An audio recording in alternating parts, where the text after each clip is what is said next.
Welcome to Americana Archives. Today's headline is Wild Western Scenes, Thrilling Adventure of an Old Texas Ranger. The subheadline says, Fighting the Indians, Hunting the Buffalo and the Antelope. It says, a correspondent of the Philadelphia Times contributes the following to a late number of that paper. Colorado City, a bustling go-ahead town of 3,000 inhabitants with a bank, newspaper, good schools, churches, a theater, racecourse, brick store, a dance hall, hotels, and the full complement of saloons and gambling rooms, is at the foot of the Llano Estacado, or Staked Plain, on the line of the Texas Pacific Railroad. 2 years ago, there was one tent saloon here. There is a rich stock country around Colorado, and it is likely to be a city of some importance 2 years hence. The Llano Estacado is far from being the arid desert I was taught to believe it in my schoolboy days. It's covered with a thick growth of buffalo, mesquite, and grandma grass, and you can get water almost anywhere by digging a few feet into the ground. In the old overland days, buffalo chips for fuel were to be found in abundance. Since the advent of the railroad, the buffalo have been driven away, and the chips have rotted.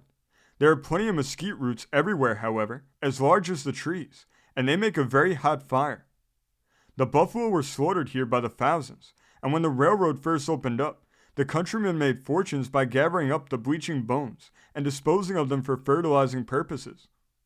There are very few buffalo on the Staked Plain now. Great herds of antelopes have taken their place, and hunting them for the market is a profitable occupation.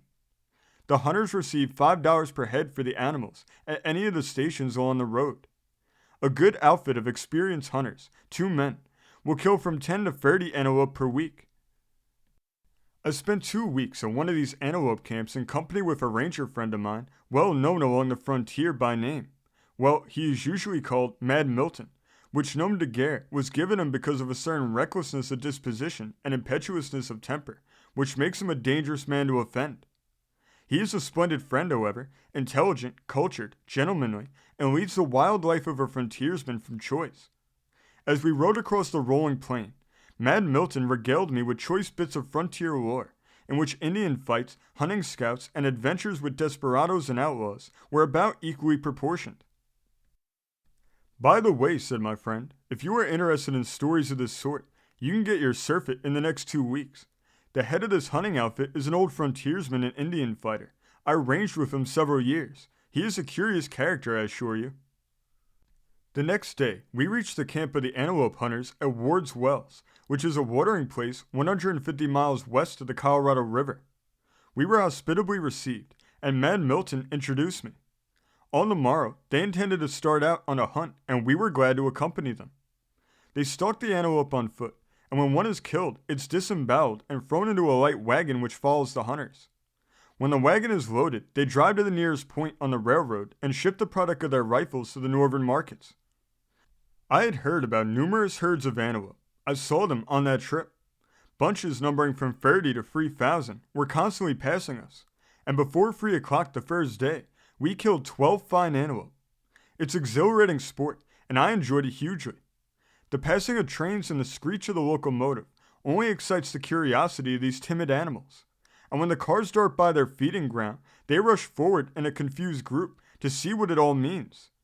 The tenderfoot passengers take advantage of their fright and bang away at them with their little toy pistols, which very rarely, it must be confessed, hit the object at which they're aimed.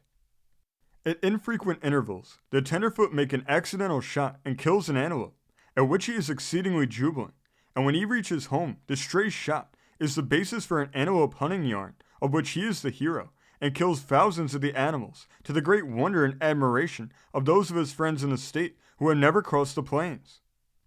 The chief of the hunting outfit was a man in middle life, 6 feet 3 or 4 inches tall, straight as an arrow, and lithe and wiry as a panther. He had keen gray eyes, which were the most expressive features of a rugged though kindly face. He was dressed in true frontier style, superbly armed. I admired a peculiar knife and pistol scabbard which he wore, and he informed me that it was made out of the skirts of the saddle of that famous desperado, Sam Bass. He was at first very diffident, and spoke about himself with great modesty. After we became better acquainted, he grew more communicative, and around the campfire during the 2 weeks, he spun many a yarn of frontier adventure, rivaling in dramatic interest any stories told by the dime novel writers. This frontiersman's proper name is N.E. Jenkins, but like most bordermen, he is an alias, of which I shall have something to say further on. He was born in Tennessee, but when he was 13 years old, his parents moved west, settling first to Missouri, afterwards wandering to Kansas, and from there to Colorado. Young Jenkins early learned the use of the rifle. He became an expert marksman, and at the age of 16, killed his first Indian. He is a magnificent horseman, and is rather proud of this accomplishment. Continued outdoor life on the plains and in the mountains developed his independence of spirit, and for years he lived among the wilds of the then almost unknown West hunting and fishing. He had many adventures and countless hairbreadth escapes from death. Like most bordermen, he cultivated an intense and bitter hatred for love, and many an Indian has been sent to the happy hunting grounds through his agency. I asked him how many Indians he had killed in his lifetime. Right smart was the answer, so many that I lost count of them years ago. His fame as a brave man and skillful borderman gave him a reputation all along the frontier, and just after the close of the late war, he was employed by Brigadier General Mackenzie, the famous Indian fighter, as scout and guide. The general became strongly attached to him, and the friendship continues to this day. He participated in many fights with the Indians, and when Mackenzie raided into Mexico, Jenkins guided the troops as far as the Rio Grande.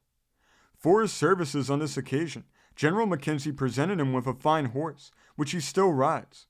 The noted desperado Sam Bass was at this time terrorizing Texas by a succession of bold and brilliant robberies. Jenkins determined to follow Bass, and mounted on a mule, he took up the trail. The Rangers were pressing Bass at this time, and a party under command of Captain Peake of the Frontier Battalion overtook Jenkins. When the commander of the Rangers asked the scout where he was going, he made a characteristic reply. "I'm following up Sam Bass," he said, "and in 24 hours, judging by the sign, I'll overhaul his outfit." This reply so pleased Captain Peake that he enlisted Jenkins on the spot, and he remained with the Rangers several years. He was with Peake's command when Sam Bass was attacked on Salt Creek, Denton County, early in the spring of 1878. In the fight which followed, Jenkins killed Bass's lieutenant, the notorious Arkansas Johnson, and wears the latter's spurs as a memento of the struggle. He was a favorite scout of the lamented Custer, and was with him only a short time before the last bloody battle on the Little Bighorn. Captain Jim Peake considered Jenkins one of his best scouts, and speaks of him in terms of the warmest praise. When Jenkins joined Peake's command, he had been away from civilization for years, and the captain on one occasion, having to pay a visit to the capital city of the Lone Star State, took Jenkins along with him. When they reached Austin, Jenkins, who was in the dress of a frontiersman and armed to the teeth, attracted a great deal of attention, and the boys followed him about in crowds. He thought this ovation complimentary to himself, and invited the curious juveniles to the nearest confectionery, where he spent all his money, treating them to candy, soda water, and ice cream. When night came, the captain took Jenkins to the Raymond House for supper. The dining room was crowded, and the table was resplendent in its setting of glass and silver. Jenkins advanced to the table, drew his bowie knife, spread a biscuit and a piece of steak, and stepping back, began to eat as he had been accustomed to eat in camp, standing up, with his bowie knife and fingers answering all purposes. A grinning servant invited him to be seated. "No, thank you," was the answer. "I am doing tolerable well here." He was assigned a room at the hotel, furnished in the most luxurious manner, with soft carpets, rich furniture, and a downy bed. When the captain went in to arouse him next morning, Jenkins was stretched out on the floor, wrapped in his blanket. "Why didn't you sleep in the bed?" asked the captain. "I did try the darn thing," was the answer, "but I bogged in it clear over my head." My friend Mad Milton had addressed Jenkins as Buffalo Bill, and one night I asked him how he came by the title. "Well," said he, "it's a long story.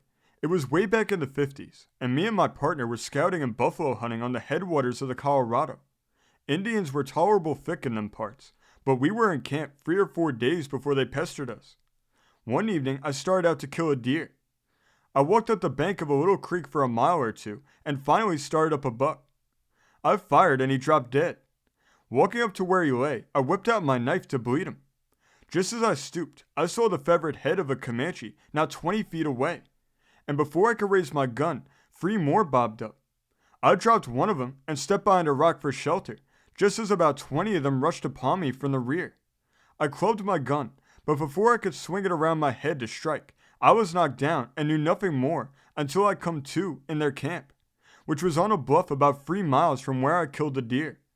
My head pained me a good deal, but I had the consolation of believing it would soon be over, for I'd killed many Comanches and I didn't expect any mercy. They gave me some breakfast, a slice of the very deer I had killed, and then brought me out into the center of the encampment. I learned then for the first time what my punishment was to be. Tied to a stake in front of the chief's lodge was a young buffalo bull about 2 thirds grown and as wild as a bronco pony. 2 bucks roped the bull and tied him down. Then they bound me on his back. At a signal from the chief, they cut the bull loose, and urged on by the yells of the whole tribe, he started off at a pace that made me catch my breath. He headed down the creek, up which I was coming when surprised by the Comanches. I expected every minute would be my last. I shut my eyes, but opened them again with a start when I heard the crack of a rifle, and my shaggy horse fell forward on his head, dead. The fall bruised me considerably, and I lay in such a position that I could not see around me. I had no idea what was coming next, but was mightily glad when a familiar voice called my name, and my partner cut the thongs that bound me. There was a squad of soldiers with him, and they were searching for me when the bull rushed by them. The soldiers called me Buffalo Bull, and I was known by that name for years. It was finally corrupted into Buffalo Bill, and men who don't know my real name recognize me by the nickname. I suppose you have heard, I said, that another man claims that nom de guerre, and has a national notoriety in consequence. Yes, he answered, I have heard of him. Which has the prior right to the name? Well, said Jenkins, after a moment's hesitation, I understand that the other fellow was a buffalo hunter and was given the name when they were building the Union Pacific Railroad. I had the ride on the bull in '57, and the people on the frontier called me Buffalo Bill long before I began to scout for Mackenzie. Jenkins left the Rangers on the 1st of last September and has been antelope hunting ever since. This story came from the great state of Maryland, being reported in the Democratic Advocate of May 5th, 1883. Thank you for joining us today. If you want to continue to uncover all of America's lost and forgotten history, then remember before you leave to hit the subscribe button, hit the notification bell, and remember to like and comment below. And we will see you next time on Americana Archives.